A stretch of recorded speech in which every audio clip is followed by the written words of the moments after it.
muddo ka badan hal bil kadib xildhibaano ka tirsan baarlamaanka dowladda federaalka Soomaaliya oo deegaan doorashadoodu ay tahay gobolka Hiiraan ayaa sheegay inay ku guuleysteen in la soo afjaro xiisaddii siyaasadeed ee ka dhalatay xilka qaadistii gudoomiyihii hore ee gobolka Hiiraan Yuusuf Axmed Hagar Dabageed. xildhibaanada kale ah xildhibaan Nuur Iido Beyle, xildhibaan Maxamed Xasan Qoono iyo xildhibaan Samiire Xasan Cabdulle oo dhammaantood ka tirsan baarlamaanka dowladda federaalka ee Soomaaliya oo maanta warbaahinta beledweyn kula hadlay ayaa ku dhawaaqay in khilaafkii jiray xal laga gaaray isla markaana maalinimada Sabtiga ah oo biri ku beegan gudoomiyihii hore ee gobolka Hiiraan Yuusuf Axmed Hagar Dabageed oo xilka ku wareejin doono gudoomiyaha cusub ee gobolka dhawaan loo magacaabay Cali Maxamed Caraale. waxaa xal soo gabagaboobay buuq bariyahan ka taagnaa maamulka gobolka Hiiraan oo ku saabsanaa khilaaf ka dhashay xilware gudoomiye Yuusuf Axmed Hagar Dabageed oo la bedelay laguna bedelay nin kale oo la yiraahdo gudoomiye Cali Maxamed Caraale.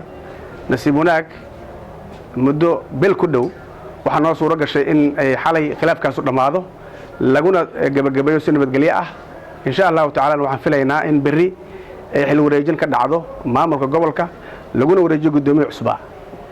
arrintaas waxa ka shaqeeyay waxgaradka gobolka Hiiraan haday yihiin siyaasiyiinta waxgaradka haweenka ururada bulshada looma kala harin. waxa kale oo ayadan suuro galiyay in arrintaas u dhamaato xildhibaano ka tirsan gobolka Hiiraan oo laga doorto meeshan مثلا baarlamaanka federaalka ah oo muddo bil ah joogay arrintaas iskuna xil saaray iskoodna u yimid muddadaas bishaan ku dadaalay inay qanciyaan nimanka walaalahooda ah oo ay wada shaqeeyaan halkan isku wareejiyaan si fiican ay ku dhamaatay way gabagabowday insha Allah ta'ala. birina waxaan diyaari doonaa xil wareejintii labada gudoomiyihii xilka baneeyay iyo midka cusub oo xilka imaan doona.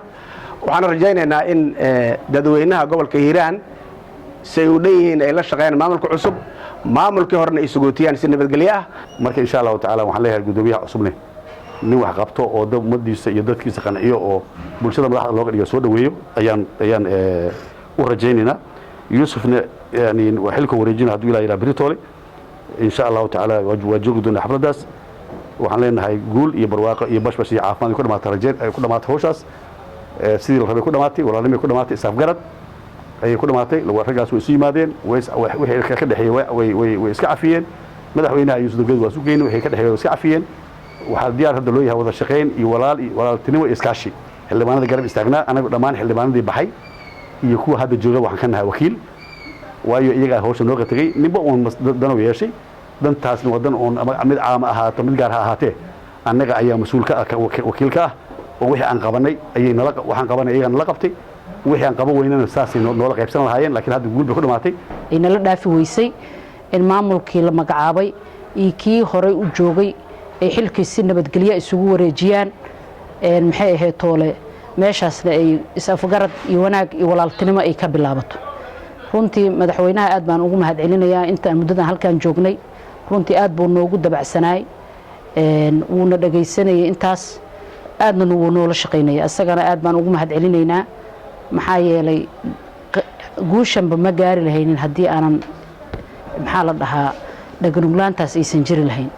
waxaan sidoo kale u mahadcelinaynaa gudoomiyihii hore ee xilka ka degay Yuusuf Dabageed oo asagana runtii aad noogu dhaganuglaay oo go'aan geesinimo lehna qaatay. maxaa yeelay ninka xilliga adag go'aan qaata ayaa waxaan dhihi karnaa ninkaas ayaa si wanaagsan noola shaqeeyay. xiisadda ka dhalatay xilka qaadistii Yuusuf Dabageed ayaa sababtay in shaqaaqo ka dhacday isgoyska kala beer oo ku dhintay taliyihii qaybta booliska gobolka Hiiraan marxuum Korneel Maxamed Mucow Xalane.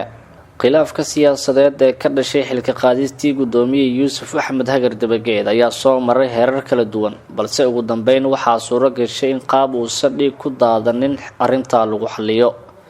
beledweyn waxaa ku sugan madaxweynaha Hirshabeelle, xildhibaano iyo wasiirro Hirshabeelle ka tirsan iyo gudoomiyaha baarlamaanka Hirshabeelle waxaana dhammaantood dadaalo kala duwan ay ku bixiyeen inta ay joogeen beledweyn sidii xiisaddan loo soo afjari lahaa. Maxamed Ibraahim Siyaad TV-ga caalamiga ah ee Kalsan beledweyne.